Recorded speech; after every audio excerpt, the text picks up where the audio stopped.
La ética en filosofía. En este video veremos qué es la ética, qué es la ética normativa, qué es la ética aplicada, qué es la metaética, su historia y su etimología. ¿Qué es la ética?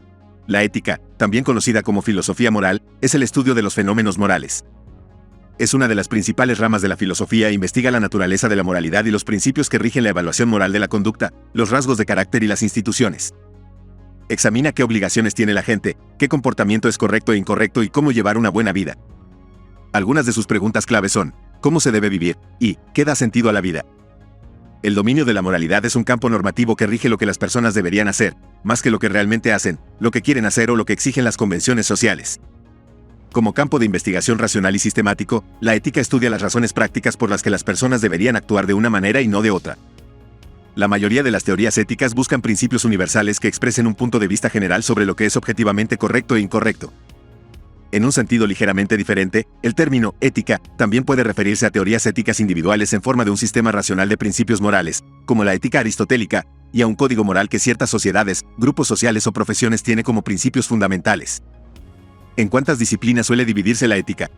Como disciplina filosófica, la ética suele dividirse en tres: en ética normativa, ética aplicada y metaética. La ética normativa intenta encontrar y justificar principios universales de conducta moral. La ética aplicada examina las consecuencias de esos principios en dominios específicos de la vida práctica, y la metaética es una metateoría que estudia los supuestos y conceptos subyacentes, como cuál es la naturaleza de la moralidad y si los juicios morales pueden ser objetivamente verdaderos. Historia. La historia de la ética comenzó en el período antiguo con el desarrollo de principios y teorías éticas en el antiguo Egipto, India, China y Grecia. Durante la época medieval, el pensamiento ético estuvo fuertemente influenciado por las enseñanzas religiosas. En el período moderno, este enfoque cambió hacia un enfoque más secular relacionado con la experiencia moral, la razón práctica y las consecuencias de las acciones. Un acontecimiento influyente en el siglo XX fue el surgimiento de la metaética. Etimología. La palabra ética se deriva del griego antiguo ethikos, que significa relativa al carácter de uno, que a su vez proviene de la palabra raíz ethos, que significa carácter, naturaleza moral. Esta palabra fue transferida al latín como ética y luego al francés como éthique, del cual fue transferido al español.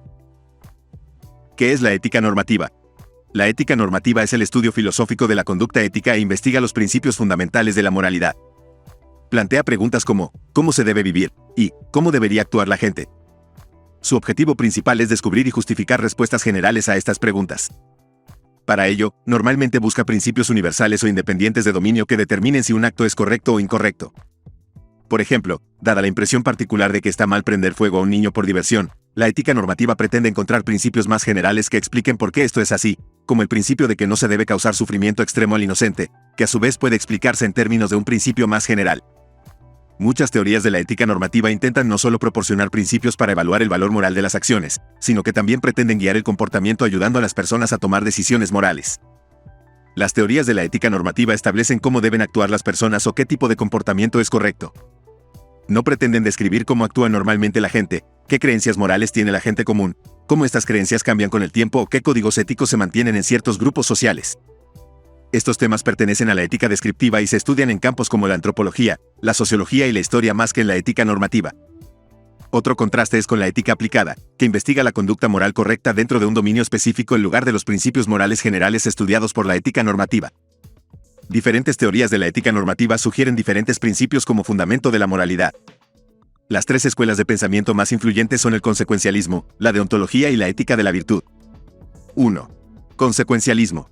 El consecuencialismo, también conocido como ética teleológica, sostiene que la moralidad depende de las consecuencias. Según la opinión más común, un acto es correcto si genera el mejor futuro. Esto significa que no existe un curso de acción alternativo que tenga mejores consecuencias. Un aspecto clave de las teorías consecuencialistas es que proporcionan una caracterización de lo que es bueno y luego definen lo que es correcto en términos de lo que es bueno. Los consecuencialistas suelen entender las consecuencias de una acción en un sentido muy amplio que incluye la totalidad de sus efectos. Esto se basa en la idea de que las acciones marcan una diferencia en el mundo al provocar una cadena causal de eventos que de otro modo no habrían existido. Una intuición central detrás del consecuencialismo es que lo que importa no es el pasado sino el futuro y que debe configurarse para que produzca el mejor resultado posible. Utilitarismo. Nota: en este canal hay un video completo explicando el utilitarismo. La forma más conocida de consecuencialismo es el utilitarismo. En su forma clásica, es un acto de consecuencialismo que ve la felicidad como la única fuente de valor intrínseco. Esto significa que un acto es moralmente correcto si produce el mayor bien para el mayor número, al aumentar la felicidad y reducir el sufrimiento. Los utilitaristas no niegan que otras cosas también tienen valor, como la salud, la amistad y el conocimiento. Sin embargo, niegan que estas cosas tengan valor intrínseco. Más bien, sostienen que tienen un valor extrínseco porque afectan la felicidad y el sufrimiento. En este sentido, son deseables como medio, pero, a diferencia de la felicidad, no son deseables como fin. La visión de que el placer es lo único con valor intrínseco se llama hedonismo ético o evaluativo. El utilitarismo fue formulado inicialmente por Jeremy Bentham y desarrollado posteriormente por John Stuart Mill. Bentham introdujo el cálculo hedónico para evaluar el valor de las consecuencias. Dos aspectos clave del cálculo hedónico son la intensidad y la duración del placer. Según este punto de vista, una experiencia placentera tiene un alto valor si tiene una intensidad elevada y dura mucho tiempo. 2. Deontología. La deontología evalúa la rectitud moral de las acciones basándose en un conjunto de normas o principios. Estas normas describen ciertos requisitos o deberes que todas las acciones deben seguir. Algunos ejemplos son que uno debe decir la verdad, cumplir sus promesas y no dañar intencionalmente a otros. A diferencia de los consecuencialistas, los deontólogos sostienen que la validez de los principios morales generales no depende de sus consecuencias. Afirman que estos principios deben seguirse en todos los casos, ya que expresan cómo las acciones son inherentemente correctas o incorrectas. Por ejemplo, según David Ross, está mal romper una promesa incluso si no resulta perjudicial. En este sentido, los deontólogos a menudo admiten que existe una brecha entre lo que es correcto y lo que es bueno. Muchos tienden a seguir un enfoque negativo al sostener que ciertos actos están prohibidos bajo cualquier circunstancia. Kantianismo. Immanuel Kant es uno de los deontólogos más conocidos. Insiste en que la acción moral no debe guiarse por un razonamiento de medios fines dependiente de la situación para lograr algún tipo de bien fijo, como la felicidad. En cambio, sostiene que existen ciertos principios morales que se aplican a cada situación independientemente de las relaciones entre medios y fines. Kant utiliza el término imperativo categórico para estos principios y sostiene que son leyes universales y no empíricas que tienen su fuente en la estructura de la razón práctica y se aplican a todos los agentes racionales. Para Kant, actuar moralmente es actuar de acuerdo con la razón expresada en estos principios. Considera que las acciones inmorales son irracionales al ir en contra de los principios fundamentales de la razón práctica. Teoría del mandato divino, contractualismo y ética del discurso. La teoría del mandato divino ve a Dios como la fuente de la moralidad. Afirma que las leyes morales son mandamientos divinos y que actuar moralmente es obedecer y seguir la voluntad de Dios. Si bien todos los teóricos del mandato divino están de acuerdo en que la moralidad depende de Dios, existen desacuerdos sobre el contenido preciso de los mandatos divinos, y los teóricos que pertenecen a diferentes religiones tienden a proponer diferentes leyes morales. Por ejemplo, los teóricos cristianos y judíos del mandato divino pueden argumentar que los 10 mandamientos expresan la voluntad de Dios, mientras que los musulmanes pueden reservar este papel para las enseñanzas del Corán. 3. Ética de la virtud. La principal preocupación de la ética de las virtudes es cómo se expresan las virtudes en acciones. Como tal, no está directamente interesado en las consecuencias de las acciones ni en los deberes morales universales. Las virtudes son rasgos de carácter positivos, como la honestidad, el coraje, la bondad y la compasión. Generalmente se entienden como disposiciones para sentir, decidir y actuar de cierta manera estando comprometidos de todo corazón con esa manera. Las virtudes contrastan con los vicios, que son sus contrapartes dañinas. Los teóricos de las virtudes suelen sostener que la mera posesión de virtudes por sí sola no es suficiente. Más bien, las personas deberían manifestar virtudes en sus acciones. Un factor importante en este sentido es la sabiduría práctica, también denominada phronesis, de saber cuándo, cómo y qué virtud expresar. Por ejemplo, la falta de sabiduría práctica puede llevar a personas valientes a realizar acciones moralmente incorrectas al asumir riesgos innecesarios que es mejor evitar. Los diferentes tipos de ética de las virtudes difieren en cuanto a cómo entienden las virtudes y su papel en la vida práctica. El eudaimonismo es la visión clásica y establece una estrecha relación entre el comportamiento virtuoso y la felicidad. Afirma que las personas prosperan viviendo una vida virtuosa. Las teorías eudaimonistas a menudo sostienen que las virtudes son potenciales positivos que residen en la naturaleza humana y que la actualización de estos potenciales da como resultado llevar una vida buena y feliz. Las escuelas influyentes de ética de las virtudes en la filosofía antigua fueron el aristotelismo y el estoicismo. Según Aristóteles, cada virtud es un punto medio de oro entre dos tipos de vicios, el exceso y la deficiencia. Por ejemplo, la valentía es una virtud que se sitúa entre el estado deficiente de cobardía y el estado excesivo de temeridad. Aristóteles sostenía que la acción virtuosa conduce a la felicidad y hace que las personas prosperen en la vida. Los estoicos creían que las personas pueden alcanzar la felicidad únicamente a través de la virtud. Afirmaron que las personas son felices si se encuentran en un estado mental tranquilo y libre de perturbaciones emocionales. Abogaban por la racionalidad y el autodominio para alcanzar este estado. Otros tipos de ética.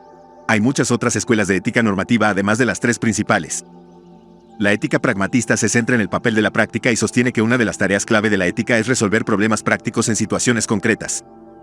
La ética posmoderna concuerda con la ética pragmatista sobre la relatividad cultural de la moralidad. Rechaza la idea de que existen principios morales objetivos que se aplican universalmente a todas las culturas y tradiciones. Afirma que no existe un código ético coherente ya que la moralidad en sí misma es irracional y los humanos son seres moralmente ambivalentes, y el egoísmo ético es la opinión de que las personas deben actuar en su propio interés o que una acción es moralmente correcta si la persona actúa para su propio beneficio. ¿Qué es la ética aplicada? La ética aplicada, también conocida como ética práctica, es la rama de la ética y la filosofía aplicada que examina problemas morales concretos encontrados en situaciones de la vida real. A diferencia de la ética normativa, no se ocupa de descubrir o justificar principios éticos universales. Más bien, estudia cómo esos principios pueden aplicarse a dominios específicos de la vida práctica, qué consecuencias tienen en esos campos y si otras consideraciones son relevantes. Uno de los principales desafíos de la ética aplicada es cerrar la brecha entre las teorías universales abstractas y su aplicación a situaciones concretas. Por ejemplo, una comprensión profunda del kantismo o del utilitarismo no suele ser suficiente para decidir cómo analizar las implicaciones morales de un procedimiento médico. Una razón es que puede no estar claro cómo el procedimiento afecta el requisito kantiano de respetar la personalidad de todos y cuáles son las consecuencias del procedimiento en términos del mayor bien para el mayor número. Esta dificultad es particularmente relevante para los especialistas en ética aplicada que emplean una metodología de arriba hacia abajo partiendo de principios éticos universales y aplicándolos a casos particulares dentro de un dominio específico. Un enfoque diferente es utilizar una metodología ascendente, que se basa en muchas observaciones de casos particulares para llegar a una comprensión de los principios morales relevantes para este dominio particular. En cualquier caso, la investigación sobre la ética aplicada a menudo es desencadenada por dilemas éticos para resolver casos en los que una persona está sujeta a requisitos morales contradictorios. La ética aplicada cubre cuestiones pertenecientes tanto a la esfera privada, como la conducta correcta en la familia y las relaciones cercanas, como a la esfera pública, como los problemas morales que plantean las nuevas tecnologías y los deberes internacionales hacia las generaciones futuras. Las ramas principales incluyen la bioética, la ética empresarial y la ética profesional. Hay muchas otras ramas y sus ámbitos de investigación a menudo se superponen. Bioética. La bioética es un campo amplio que abarca problemas morales asociados con los organismos vivos y las disciplinas biológicas. Un problema clave en bioética se refiere al estatus moral de las entidades y en qué medida este estatus depende de características como la conciencia, la capacidad de sentir placer y dolor, la racionalidad y la personalidad. Estas diferencias se refieren, por ejemplo, a cómo tratar a las entidades no vivas como las rocas y a las entidades no sintientes como las plantas, en contraste con los animales, y si los humanos tienen un estatus moral diferente al de otros animales. Según el antropocentrismo, solo los humanos tienen un estatus moral básico. Esto implica que todas las demás entidades solo tienen un estatus moral derivado en la medida en que afectan la vida humana. El sentientismo, por el contrario, extiende un estatus moral inherente a todos los seres sintientes. Otras posiciones incluyen el biocentrismo, que también cubre formas de vida no sensibles, y el ecocentrismo, que afirma que toda la naturaleza tiene un estatus moral básico. La bioética es relevante para diversos aspectos de la vida y para muchas profesiones. Cubre una amplia gama de problemas morales asociados con temas como el aborto, la clonación, la investigación con células madre, la eutanasia, el suicidio, las pruebas con animales, la cría intensiva de animales, los desechos nucleares y la contaminación del aire. La bioética se puede dividir en ética médica, ética animal y ética ambiental según si los problemas éticos se relacionan con los humanos, otros animales o la naturaleza en general. La ética médica es la rama más antigua de la bioética y tiene su origen en el juramento hipocrático, que establece pautas éticas para los profesionales médicos como la prohibición de dañar al paciente. Ética empresarial y profesional. La ética empresarial examina las implicaciones morales de la conducta empresarial e investiga cómo se aplican los principios éticos a las corporaciones y organizaciones. Un tema clave es la responsabilidad social corporativa, que es la responsabilidad de las corporaciones de actuar de una manera que beneficie a la sociedad en general. La responsabilidad social corporativa es un tema complejo ya que muchas partes interesadas están directa e indirectamente involucradas en las decisiones corporativas, como el director ejecutivo, la junta directiva y los accionistas. Un tema estrechamente relacionado es el de si las corporaciones mismas, y no solo sus accionistas, tienen agencia moral. La ética empresarial examina más a fondo el papel de la veracidad, la honestidad y la equidad en las prácticas comerciales, así como las implicaciones morales del soborno, el conflicto de intereses, la protección de los inversores y consumidores, los derechos de los trabajadores, el liderazgo ético y la filantropía corporativa. La ética profesional es un campo estrechamente relacionado que estudia los principios éticos que se aplican a miembros de una profesión específica, como ingenieros, médicos, abogados y profesores. Es un campo diverso ya que diferentes profesiones suelen tener diferentes responsabilidades. Los principios que se aplican a muchas profesiones incluyen que el profesional tenga la experiencia necesaria para el trabajo previsto y que tenga integridad personal y sea digno de confianza. Otros principios son servir a los intereses de su grupo objetivo, respetar la confidencialidad del cliente y respetar y defender los derechos del cliente, como el consentimiento informado. Otros campos de la ética aplicada. En la literatura académica se analizan muchos otros campos de la ética aplicada. La ética de la comunicación cubre principios morales en relación con la conducta comunicativa. Dos cuestiones claves son la libertad de expresión y la responsabilidad de expresión. La libertad de expresión se refiere a la capacidad de articular las propias opiniones e ideas sin amenazas de castigo y censura. La responsabilidad del habla consiste en ser responsable de las consecuencias de la acción y la inacción comunicativas. Un campo estrechamente relacionado es la ética de la información, que se centra en las implicaciones morales de crear, controlar, difundir y utilizar información. La ética de la tecnología tiene implicaciones tanto para la ética de la comunicación como para la ética de la información en lo que respecta a las tecnologías de la comunicación y la información. En su sentido más amplio, examina las cuestiones morales asociadas con cualquier artefacto creado y utilizado con fines instrumentales, desde artefactos simples como lanzas hasta computadoras de alta tecnología y nanotecnología. Los temas centrales en la ética de la tecnología incluyen los riesgos asociados con la creación de nuevas tecnologías, su uso responsable y cuestiones relacionadas con la mejora humana a través de medios tecnológicos, como prótesis, drogas para mejorar el rendimiento y mejora genética. Los subcampos importantes incluyen la ética informática, la ética de la inteligencia artificial, la ética de las máquinas, la ética de la nanotecnología y la ética nuclear. La ética de la guerra investiga los problemas morales en relación con la guerra y los conflictos violentos. Según la teoría de la guerra justa, hacer la guerra está moralmente justificado si cumple ciertas condiciones. Comúnmente se dividen en requisitos relacionados con la causa para iniciar actividades violentas, como la autodefensa, y la forma en que se llevan a cabo esas actividades violentas, como evitar daños excesivos a los civiles en la búsqueda de objetivos militares legítimos. La ética militar es un campo estrechamente relacionado que se interesa por la conducta del personal militar. Regula cuestiones sobre las circunstancias bajo las cuales se les permite matar enemigos, destruir infraestructuras y poner en riesgo la vida de sus propias tropas. Otros campos de la ética aplicada incluyen la ética política, que examina las dimensiones morales de las decisiones políticas, la ética educativa, que cubre cuestiones éticas relacionadas con las prácticas docentes adecuadas, y la ética sexual, que aborda las implicaciones morales del comportamiento sexual. ¿Qué es la metaética? La metaética es la rama de la ética que examina la naturaleza, fundamentos y alcance de los juicios, conceptos y valores morales. No le interesa qué acciones son correctas o incorrectas, sino qué significa que una acción sea correcta o incorrecta y si los juicios morales son objetivos y pueden ser verdaderos. Examina además el significado de la moralidad y los términos morales. La metaética es una metateoría que opera en un nivel más alto de abstracción que la ética normativa al investigar sus supuestos subyacentes. Las teorías metaéticas generalmente no adoptan directamente posiciones sustantivas con respecto a las teorías éticas normativas, pero de todos modos pueden influir en ellas cuestionando los principios fundamentales en los que se basan. La metaética se superpone con varias ramas de la filosofía. En el nivel de la ontología, se ocupa del estatus metafísico de los valores y principios morales. En relación con la semántica, se pregunta cuál es el significado de los términos morales y si los enunciados morales tienen un valor de verdad. El lado epistemológico de la metaética analiza si las personas pueden adquirir conocimiento moral y cómo. La metaética cubre además consideraciones psicológicas y antropológicas con respecto a cómo los juicios morales motivan a las personas a actuar y cómo explicar las diferencias transculturales en las evaluaciones morales. Realismo, relativismo y nihilismo. Un debate clave en metaética se refiere al estatus ontológico de la moralidad y abarca la cuestión de si los valores y principios éticos forman parte de la realidad. Examina si las propiedades morales existen como características objetivas independientes de la mente y la cultura humana, sino como construcciones subjetivas o expresiones de preferencias personales y normas culturales. Los realistas morales aceptan la afirmación de que existen hechos morales objetivos. Este punto de vista implica que los valores morales son aspectos de la realidad independientes de la mente y que existe un hecho absoluto sobre si una acción determinada es correcta o incorrecta. Los relativistas morales rechazan la idea de que la moralidad sea una característica objetiva de la realidad. En cambio, argumentan que los principios morales son invenciones humanas. Los nihilistas morales niegan la existencia de hechos morales. Se oponen tanto a los hechos morales objetivos defendidos por el realismo moral como a los hechos morales subjetivos defendidos por el relativismo moral. Creen que los supuestos básicos que subyacen a las afirmaciones morales están equivocados. Algunos nihilistas morales, como Friedrich Nietzsche, concluyen de esto que todo está permitido. Naturalismo y no naturalismo. Un debate influyente entre los realistas morales es entre el naturalismo y el no naturalismo.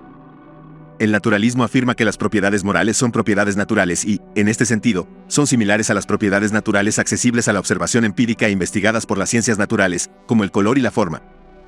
El no naturalismo acepta que las propiedades morales forman parte de la realidad y sostiene que los rasgos morales no son idénticos ni reducibles a las propiedades naturales.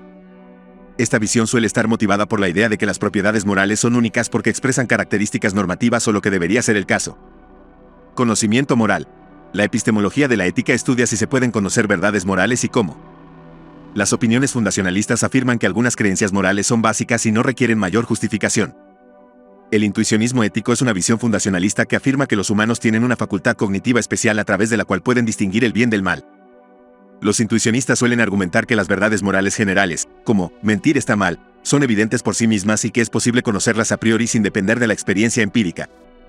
A diferencia de los fundacionalistas, los coherentistas sostienen que no existen creencias morales básicas. Sostienen que las creencias forman una red compleja y se apoyan y justifican mutuamente. Según este punto de vista, una creencia moral solo puede equivaler a conocimiento si es coherente con el resto de las creencias de la red. Los escépticos morales rechazan la idea de que el conocimiento moral sea posible argumentando que las personas son incapaces de distinguir entre el comportamiento correcto y el incorrecto. El escepticismo moral a menudo es criticado basándose en la afirmación de que conduce a un comportamiento inmoral. Motivación moral. En el nivel de la psicología, la metaética está interesada en cómo las creencias y experiencias morales afectan el comportamiento. Según los internalistas motivacionales, existe un vínculo directo entre los juicios morales y la acción. Esto significa que todo juicio sobre lo que es correcto motiva a la persona a actuar en consecuencia. Por ejemplo, Sócrates defiende una fuerte forma de internalismo motivacional al sostener que una persona solo puede realizar una mala acción si no es consciente de que es mala. Las formas más débiles de internalismo motivacional permiten que las personas puedan actuar en contra de los juicios morales, por ejemplo, por debilidad de la voluntad. Los externalistas motivacionales aceptan que las personas pueden juzgar un comportamiento como moralmente requerido sin sentir una razón para realizarlo. Esto significa que los juicios morales no siempre proporcionan fuerza motivacional. El debate entre internalismo y externalismo es relevante para explicar el comportamiento de los psicópatas o sociópatas, que no juzgan que un comportamiento es incorrecto ni traducen su juicio en acción. Una cuestión estrechamente relacionada es si los juicios morales pueden proporcionar motivación por sí solos o deben ir acompañados de otros estados mentales, como el deseo de actuar moralmente. Muchas gracias por tu atención, te invito a ver el video ¿Qué es la filosofía y para qué sirve?